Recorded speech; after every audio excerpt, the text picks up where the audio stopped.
Good morning. It's early. Little chilly today. This is the desert. I'm still out in the desert. Let me do a turnaround for you.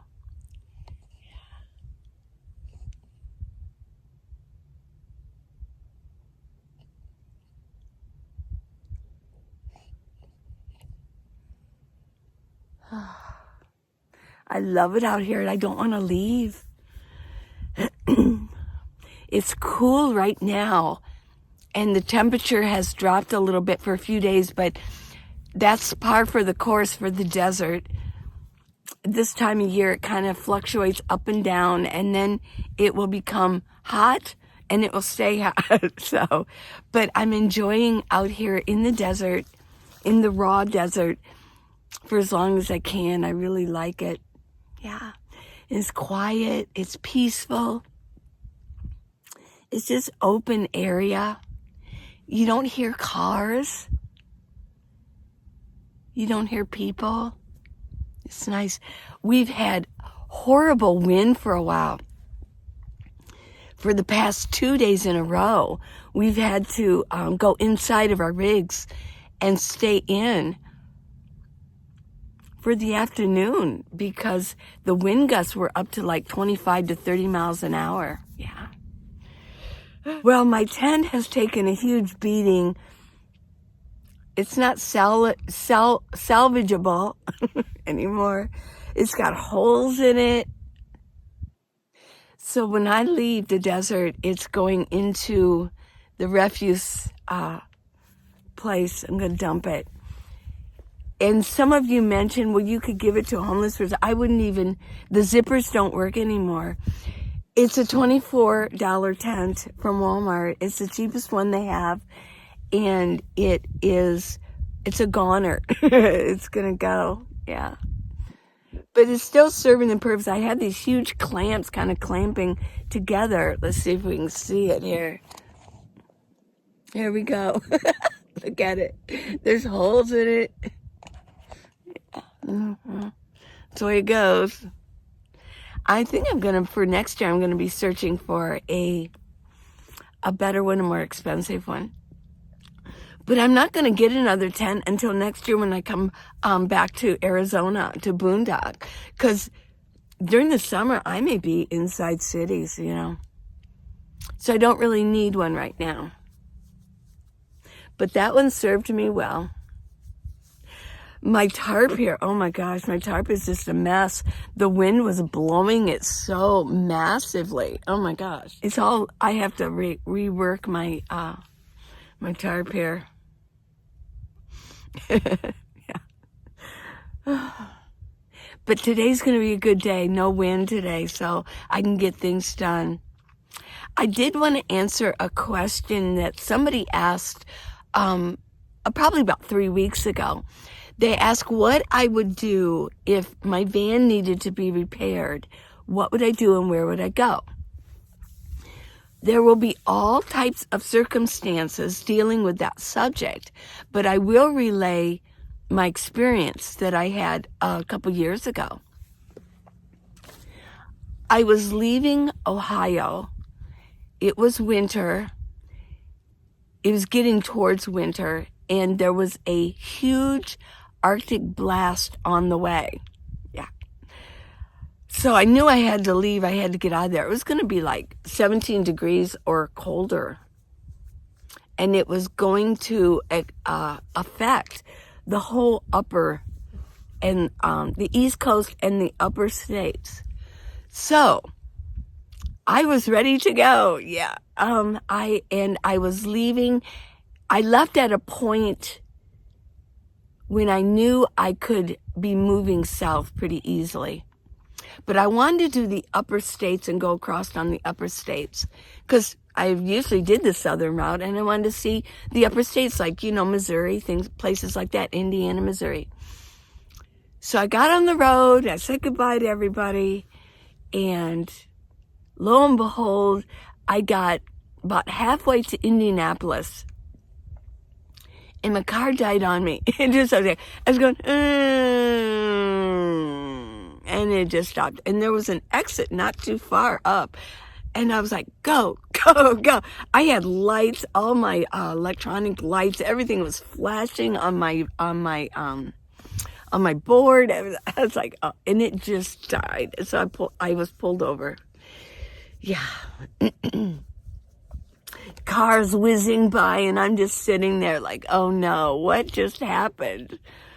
So called AAA. They came and got me. I do have the platinum membership, and I have every year, I have two 200-mile tows.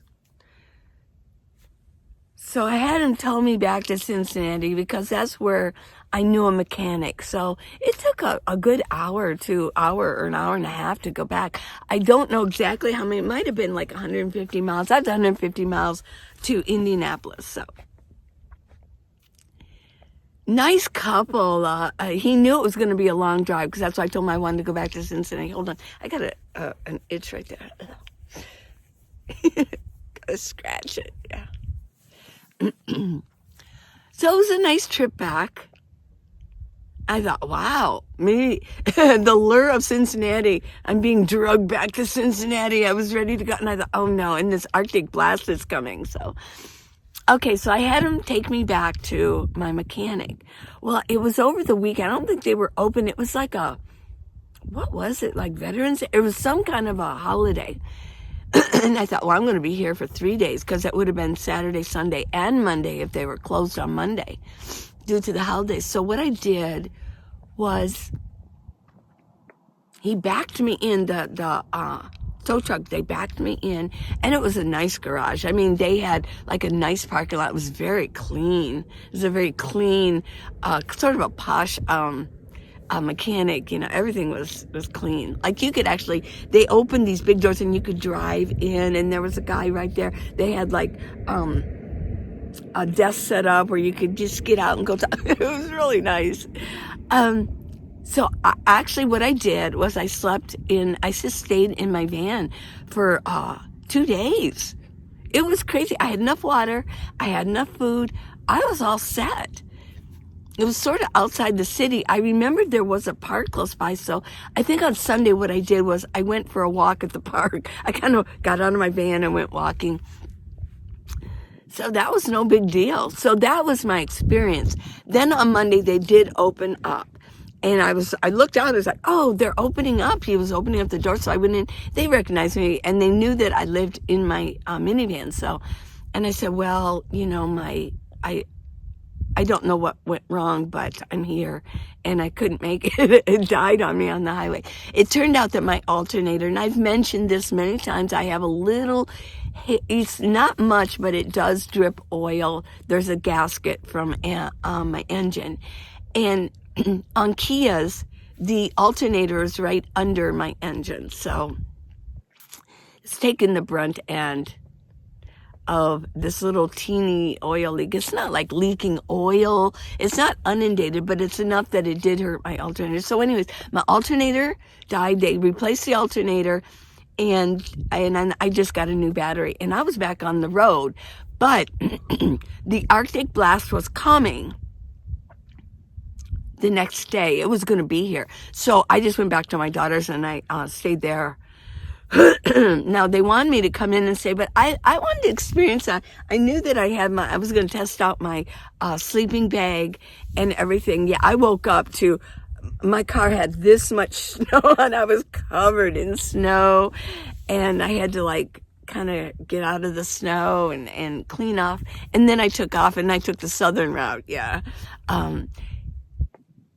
So that was my experience. So in that case, what I did was I just stayed in my van in the parking lot.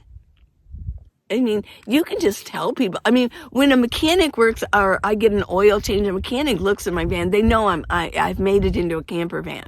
I mean, they just know it, and they'll say something like, oh, I see that you live in. I was like, yeah, I do.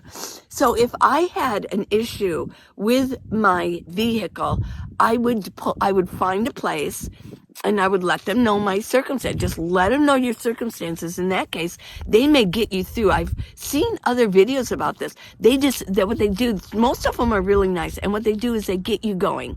They say, well, let's get her through because she needs to get back on the road, or this is her house. So she needs her van. Yeah. So a lot of mechanics are privy to that, and they will accommodate, and they'll get you going right away. Or let's say that they had to put my vehicle on the rack, but there was a part that wasn't going to come for a day or even 2 days. Well, guess what? In that case, you go get a hotel room. Yeah, you just go get a hotel room. Sometimes AAA, depending on your membership, they may actually pay, or your insurance might actually pay for the room if you have trouble. I don't know. I think with insurance it might be if you have an accident, but AAA might. I don't know. I'll have to look that up. But yeah, just go get a hotel room for the day, or the next day for 2 days, and that would be your best bet. If it's going to take a long time and you can't stay in the parking lot because maybe your car is up on the rack and they're working on it, and it might take 2 or 3 days. They've got it up in the actual the building, so yeah. So there's all kinds of circumstances and there's all kinds of solutions. Now, I have discussed with one of my caravan members here. We talked about, what would we do if there was an accident and it really needed a lot of work? Well, let's say your van was totaled, God forbid, and what I would probably do is rent a U-Haul, put everything in it, and then go to a place where I knew, start looking for a minivan and then drive there. And then I can drop off, my U-Haul. It's going to be expensive. That would be a big expense, but that would be what you could do. And you could just live in the U-Haul for a few days until you found your new rig. So, and then I trust the Lord. I trust Jesus. And, He helped me get this minivan here. He led me to this. I mean, I know that. A lot of people say, if you're not Christian, But if you are Christian, you'll understand. I knew that I wanted a minivan, and I was going to look, and I felt like the Spirit said, don't look yet. Don't look yet. And then on the day that I found this, they said, go ahead and look, and I did. I went on Craigslist and I looked, and a lot of people wanted this because it was maintained so well. And it was a good price. So, I feel like the Lord led me. And He's going to lead me to another one if anything happens. But those are that's what happened to me. And that's also what my plan, if anything, went down and I needed to get a new minivan. But for a long time, I'm going to maintain this one for as long as I can. Oil change every 5,000 miles. And I use synthetic oil. That's the schedule for synthetic oils. And I check my fluids, keep my tires, the pressure proper. I go to Discount Tires and I get a certificate on all my tires.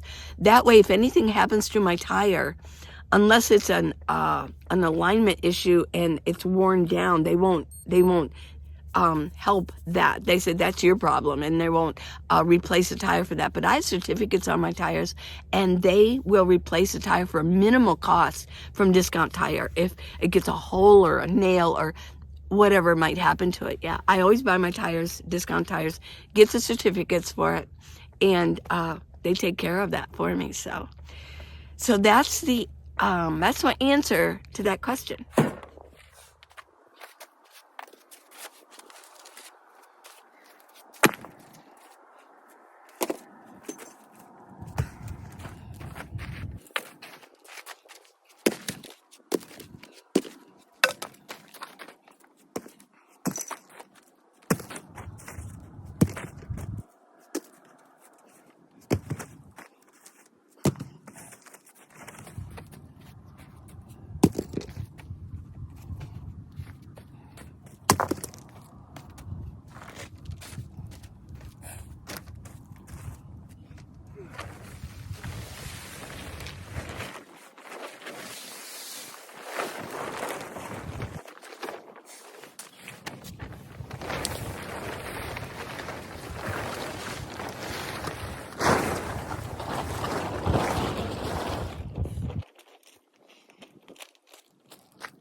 The wind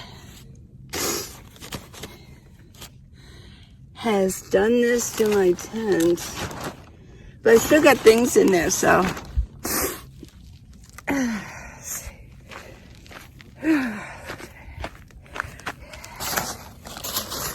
Holes over here. Time for a new tent. I'm not going to get rid of until the very end, probably the last day before I leave. I will clean it out, get everything ready to go to the refuse station in Quartzsite, say goodbye to my tent.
Mmm.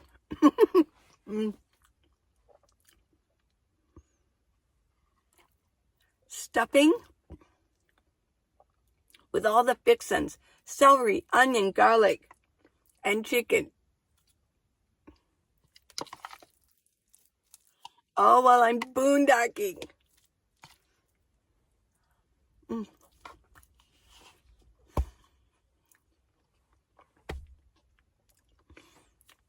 And it wasn't that hard. I hope you enjoyed this. I don't like to talk with my mouth full. Mm. Well, I hope you enjoyed this video. Just another day in the life. Boondocking out in the desert. Got lots of wind. Got good food. I love you guys. Please subscribe. Give me a thumbs up. Thanks for watching it all the way through. I love you guys. I do. Bye. Till next time.